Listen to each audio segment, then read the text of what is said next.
Elias, un pêcheur chevronné avec des décennies d'expérience en mer, croyait avoir déjà tout vu. Mais lors d'un récent voyage, il tomba sur une île inconnue, absente de toutes ses cartes. Dès qu'il posa le pied sur le rivage, son visage devint livide. Ses mains tremblaient lorsqu'il tenta d'appeler à l'aide, pour finalement découvrir qu'il n'y avait aucun réseau sur l'île. Il réalisa alors qu'il était coincé et se retrouva face à un choix difficile, repartir immédiatement et s'éloigner de cette île, ou rester pour comprendre ce qui s'y passait. En explorant la plage, il se sentit de plus en plus mal à l'aise. Quelque chose dans cet endroit l'effrayait profondément. C'était différent de tout ce qu'il avait pu rencontrer, même dans les films les plus extrêmes. Il avait l'impression de ne pas être seul, mais ce n'était pas ce qui l'inquiétait le plus. Soudain, quelque chose craqua sous son pied. Pensant à une simple branche, il baissa les yeux et se figea lorsqu'il réalisa qu'il venait de marcher sur un os. Pendant ce temps, le ciel s'assombrissait, et des vents violents agitaient l'océan. Une tempête se formait, et son bateau n'était plus en assez bon état pour garantir un retour en sécurité. Avec la météo devenant dangereuse, Elias comprit qu'il devrait rester sur l'île. Alors que la pluie commençait à tomber, il se dirigea vers la forêt pour trouver un refuge. Il était heureux d'avoir emporté son couteau, qui lui procurait un minimum de sentiment de sécurité. Cherchant un endroit où se protéger, il remarqua malgré tout la beauté sauvage du lieu. En s'enfonçant davantage dans la forêt, il finit par découvrir une petite cabane construite à partir de feuilles et de branches cassées.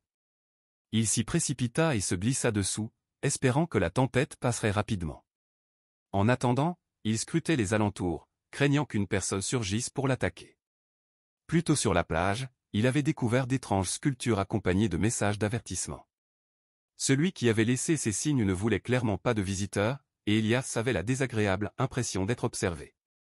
Heureusement, la pluie finit par cesser, le soleil perça à travers les arbres et les oiseaux reprirent leur chant. Mais ce moment de calme fut brutalement interrompu lorsqu'Elias entendit des pas terrifiés. Il s'enfuit aussi vite et discrètement qu'il put. Il ignorait qui ou quoi approchait, mais il savait qu'il ne survivrait peut-être pas s'il se faisait repérer. Une fois son calme revenu, Elias fit un constat inquiétant, il s'était perdu. Il ne savait plus quelle direction menait à la plage. Tentant de garder la tête froide, il chercha une solution pour sortir de la forêt. Il décida d'avancer en ligne droite, certain qu'il finirait par atteindre la lisière. Ensuite, il retrouverait son bateau et quitterait l'île. Mais malgré ses efforts pour rester positif, la peur et la confusion obscurcissaient son jugement. Il se mit à marcher dans une direction choisie au hasard, déterminé à s'y tenir. Pourtant, cette décision l'entraîna encore plus profondément au cœur de la forêt. Après un long moment, il remarqua que la lumière diminuait, bientôt, il ne verrait plus rien. C'est alors qu'il aperçut un homme au loin. La peur se mêla à la curiosité. Peut-être que cet inconnu connaissait un moyen de quitter l'île. Elias choisit de le suivre discrètement, se cachant derrière les arbres et les buissons. En avançant silencieusement, il remarqua d'étranges marques gravées sur certains arbres. Plus il suivait l'inconnu, plus il comprenait que cette île cachait de nombreux secrets, des secrets qu'il n'était jamais censé découvrir. Il devint évident que les marques étranges sur les arbres étaient la manière dont l'homme naviguait à travers la dense forêt. Soudain, la tranquillité des bois se brisa. L'homme s'arrêta net, se retourna et pointa une flèche directement sur Elias, son attitude exprimant clairement la menace et la méfiance. Il voulut savoir qui était Elias et pourquoi il se trouvait sur l'île, sa voix chargée d'un profond sentiment de défiance. Elias tenta d'expliquer qu'il n'était qu'un simple pêcheur ayant accidentellement accosté ici et souhaitant seulement retourner à son bateau.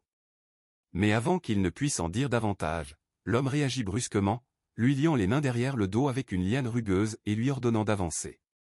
En émergeant des arbres épais, Elias fut stupéfait par le spectacle qui s'offrait à lui. Un campement caché s'étendait devant lui, rempli de tentes et de huttes construites à partir de matériaux naturels. Il comprit alors qu'il avait découvert un refuge secret, farouchement protégé par ceux qui y vivaient. Des dizaines de regards se posèrent sur lui, analysant chacun de ses gestes, cherchant à comprendre comment un étranger avait pu pénétrer dans leur sanctuaire. Parmi la foule, une femme à la présence imposante s'avança. Son autorité était indiscutable lorsqu'elle observa Elias avec une attention glaciale. Après avoir écouté son récit, elle fit signe à deux hommes qui l'escortèrent vers un coin du camp où une tente rudimentaire l'attendait. Ils indiquèrent qu'il devait y passer la nuit, le laissant seul avec ses pensées et ses inquiétudes sur ce que le lendemain pourrait lui réserver. Au matin, Elias se réveilla au rythme de la vie quotidienne des insulaires. Les hommes et les femmes lançaient leurs filets avec une précision remarquable, ramenant des prises abondantes. Les enfants récoltaient fruits et légumes tandis que d'autres fabriquaient des outils ou réparaient des huttes. Après avoir consulté un conseil d'anciens, la chef annonça qu'ils avaient décidé d'éprouver sa sincérité afin de déterminer s'il représentait une menace. Elias reçut une série de tâches destinées à tester sa patience, ses compétences et son respect pour leur mode de vie. Il devait d'abord réparer un filet de pêche endommagé en reproduisant soigneusement ses motifs complexes. Ensuite, il fut envoyé dans la forêt pour ramasser des fruits et des herbes spécifiques. Enfin, il devait allumer un feu à l'aide d'outils primitifs. Malgré la sueur qui coulait sur son front et les égratignures qui marquaient ses bras, il poursuivit chaque épreuve avec détermination et humilité. Une fois ses tâches accomplies, la chef revint vers lui avec un air grave. Elle lui expliqua que son ultime défi serait de retrouver la plage où il avait accosté, sans aucune aide. Conscient de l'importance de cette dernière épreuve, Elias accepta et s'engagea dans les profondeurs de la forêt. Des heures passèrent avant que le bruit lointain des vagues n'atteigne enfin ses oreilles. En traversant un dernier fourré, il déboucha sur la plage familière, soulagé de revoir son bateau ancré au loin. Lorsqu'il revint au camp, les insulaires débattaient à voix basse de ses résultats. Après une longue délibération, la chef annonça leur verdict. Ils avaient jugé qu'Elias avait démontré du respect, de la résilience et de la compréhension. Ils décidèrent donc de le laisser repartir.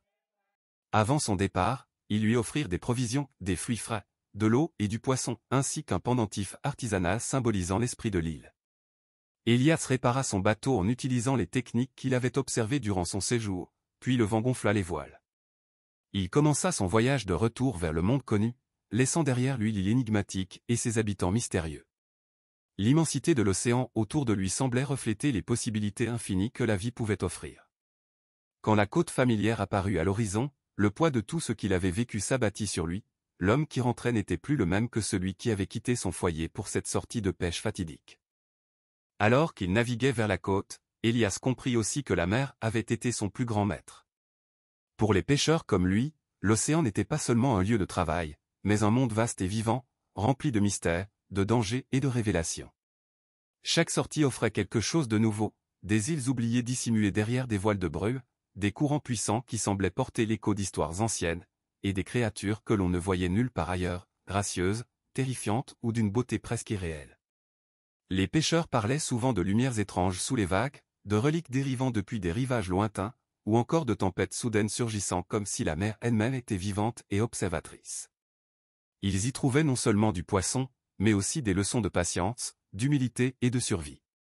La mer mettait à l'épreuve chaque homme assez courageux pour la traverser, le dépouillant jusqu'à sa volonté et son courage les plus profonds, mais elle offrait aussi une sagesse silencieuse, celle qui rappelait que même dans la plus sauvage et imprévisible immensité, chaque découverte pouvait transformer une vie et faire d'un simple voyage une histoire transmise de génération en génération.